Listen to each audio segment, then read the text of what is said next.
大家好，我是听说珠海航展有新战机准备翘班的星辰，这是为庆祝韩国建军76周年，在首尔举行的盛大阅兵礼。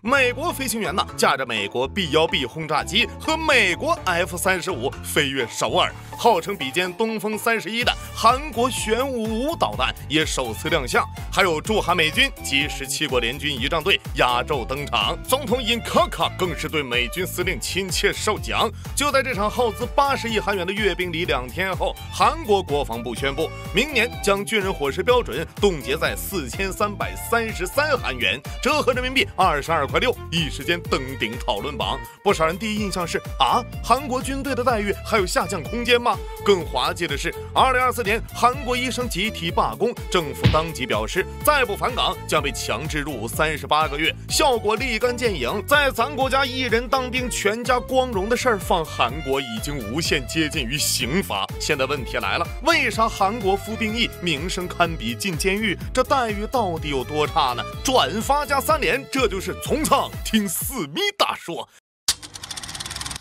提到韩国军队，大家最先想到什么呢？部队火锅、被镇斩的车骑将军沃克，亦或是全小将和他忠诚的义空叔。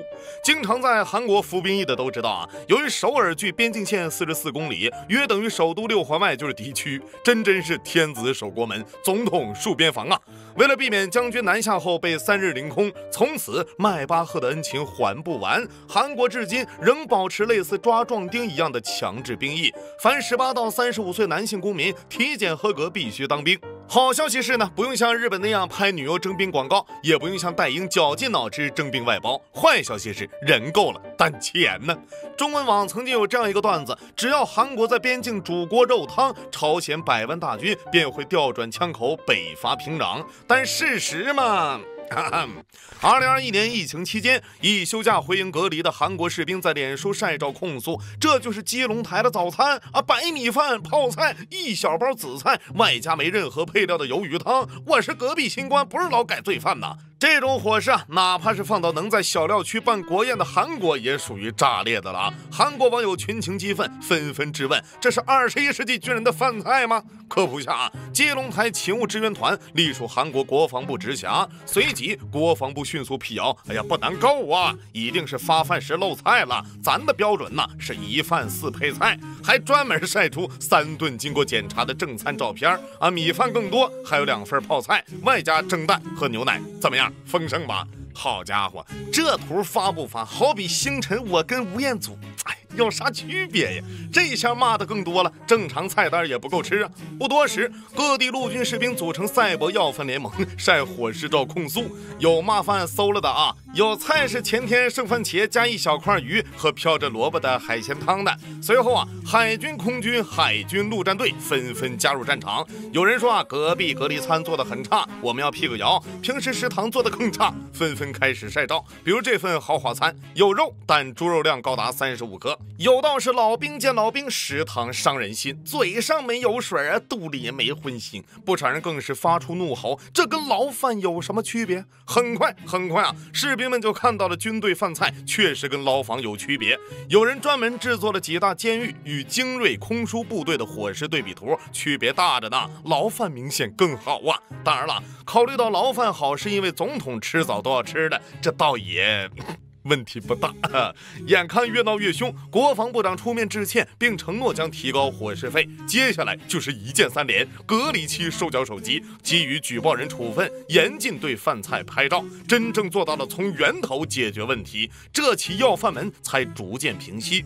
弹幕里的吴彦祖可能会好奇，不至于吧？军队能吃这么差？说个趣闻前总统文在寅曾在空疏部队服役，60多岁的他写回忆录时，仍念念不忘40年前妻子去军队探望时的场景。原话是那个年代去探视，再穷的母亲至少也带只烧鸡，但妻子吃的东西一点没带，只给我抱来一大束满天星，真是个不食人间烟火的小仙女呀！隔着书都能感受到老文的绝望。再以数据为例，2015年韩军每人每天伙食标准高达7190韩元，物理意义上吃过军队苦的文在寅上台后多次提高待遇，终于在2022年将每天伙食费涨到了13000韩元，每顿折合4333韩元。而首尔高中生的每餐标准是6877韩元，士兵一天伙食费就高中生的6成，吃的还没有我当年喝过的酱油多啊！营养够不够，大伙自个琢磨吧。也许是为了以正视听，2022年又一名自称是陆军通信大队的欧巴晒出部队食堂伙食，有龙虾、寿司、意大利面、炸虾、天妇罗，并配文：入前呢还担心军队伙食，到部队后担忧全部烟消云散了。没想到这份堪比高级餐厅的豪华餐立即遭到全民打假。韩国国民日报首先站出来啊，这图的可信度啊，还不如方便面上的包装。这类伙食在军队内部极为罕见，信他不如信我是秦始皇。军队食堂多年来更多的是分配不均、供餐不足、安全欠佳。对军队食堂有切肤之痛的退休老兵们更是痛批：像话吗？作秀至少也认真一点啊！没人吃过这种，打起仗了应该先炸国防部。图啥呢？图95嘛。虽然伙食很差，好在工资更低。好消息是，根据2023年兵役制度，最高级别士兵兵长的月薪将从2022年67.61万韩元涨到100万韩元。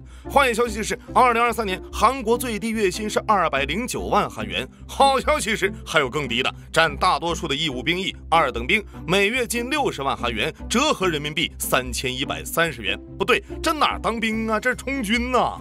好消息是啥？2024年兵长月薪将涨到150万韩元，2等兵月薪从60万涨至64万韩元。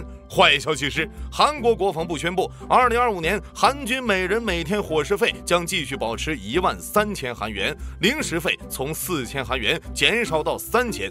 曾有批评称，韩国士兵节日餐补不如囚犯，这下好了，元旦、中秋等节日补贴直接取消。对此，韩国国防部表示，物价涨了，厨余垃圾处理成本也在涨，成本控不住啊！再加上战斗口粮的消耗量持续减少，导致临期口粮增多。调整伙食费能有效改善库存，并让士兵适应战斗口粮。很喜欢笔友的一句话啊！其实啊，倒不是没钱。2020年，韩国以50.15万亿韩元的军费位居世界第10，但一方面呢要买 F-35、世宗大王号等装备，另一方面得交保护费。比如董王曾多次痛斥韩国挖美国墙角，甚至要求韩国每年支付50亿美元。经过谈判，2019年韩国支付的驻韩美军军费涨到9.24亿美元，1年后再涨10.3亿美元。军费就那么一点点，各位卡卡还要拿一点。另外啊，韩国现在还是乌克兰战场的主要炮弹供应商，宁给友邦送炮弹，不给士兵一口饭。嗨，只能苦一苦士兵啊。对了，10月特朗普接受采访时表示，我要是当选，韩国每年要多付100亿美元。오만 방자한 새끼들! 대한민국을 얼마나 졸라봤으면 주한미대사 데리고 와! 당장 저 태극기 앞에 무릎 꿇으라 그래! 看来啊，在可预见的未来，韩军的待遇还有很大下降空间。后来坊间有诗一首：才饮汉江水，又食部队锅。万人阅兵纵马，军费又紧缩。一碗白米泡菜，2碟清汤萝卜。小料拌国宴，隔离发推约，这也能上桌？菜量少，肉没有，饭不多，意图震惊南北。龙虾天妇罗，牢饭见者不忍，战俘闻之泪落。补贴再难拨，东王御笔题，上供还得阔。除了糟糕的待遇，各式丑闻更是吓人。韩国呀，深受儒家礼法影响，讲究长幼尊卑、论资排辈，军队又师承昭和，完整保留了旧日本的糟粕，强强结合之下，霸凌就成了韩国军队的优良传统。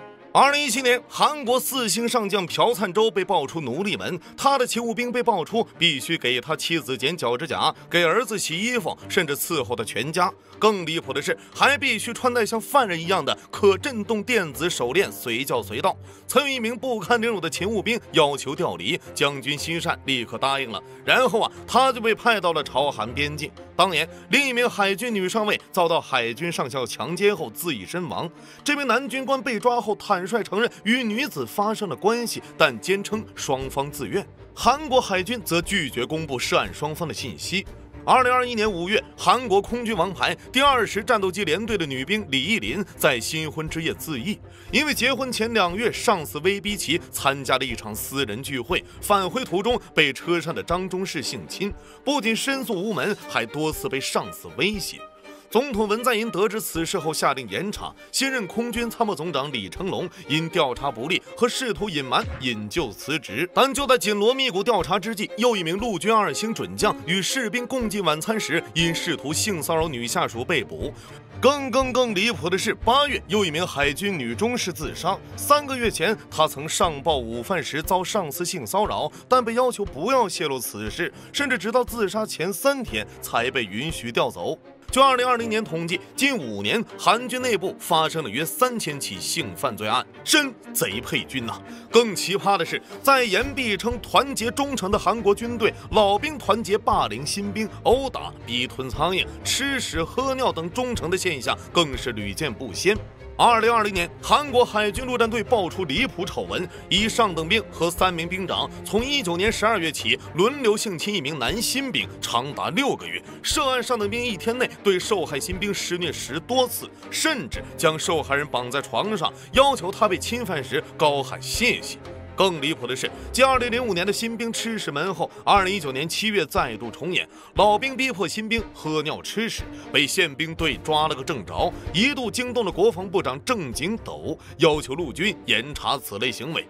韩国女团成员曾在节目中表示，他们一定会第一时间接服役中的男爱豆电话，即便电话里是各种不堪入耳的内容，因为这会让男爱豆不至于被欺负得太惨。除了变态霸凌，训练施暴也时有发生。2014年，韩国陆军特种部队引入美军的俘虏训练，将受训士兵蒙上头巾，五花大绑，让其克服密室被困恐惧。结果刚开始就导致2名特种兵窒息死亡。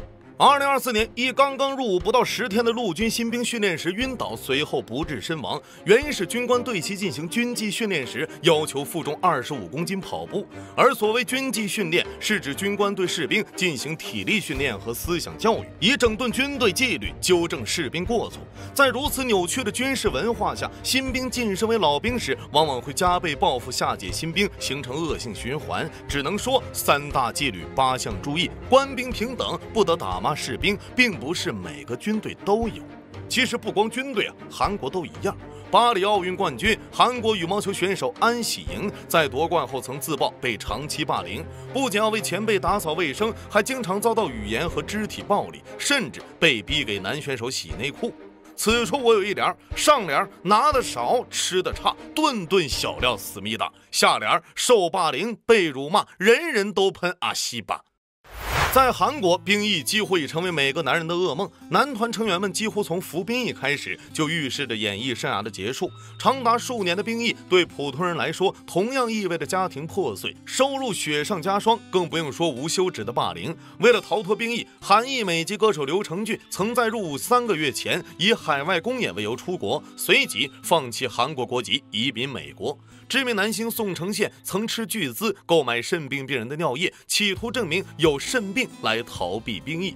知名男歌手申东炫为逃兵役，甚至不惜花费8000万韩元拔掉12颗牙齿。而这是荣获巴黎奥运铜牌，得以免服兵役后笑出残影的韩国乒乓球选手林中勋。时至今日，韩国依旧保留着约60万常备军，其中绝大部分是义务兵。2024年的中秋节，总统尹锡悦访问前线，对军队承诺，为了让大家专心履行使命，作为国军统帅，将竭尽全力让你们为穿着军服自豪，并下令为偏远地区部队提供充足的罐头食品和作战口粮。他表示，吃得好，练得好，打得好，但比自豪先到的是国防部冻结伙食费的消息。根据韩国军队人权中心数据，因殴打等虐兵行为被立案的事例，2008年为1308起，2009年1237起，2011年1526起。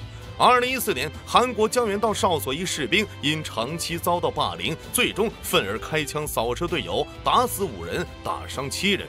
在在试图自杀前留下的遗言中，他这样写道：对不起大家，虽然我犯了错，但是他们也有错，我受尽折磨，生不如死，他们从不知道自己的行为给别人造成了多大的伤害。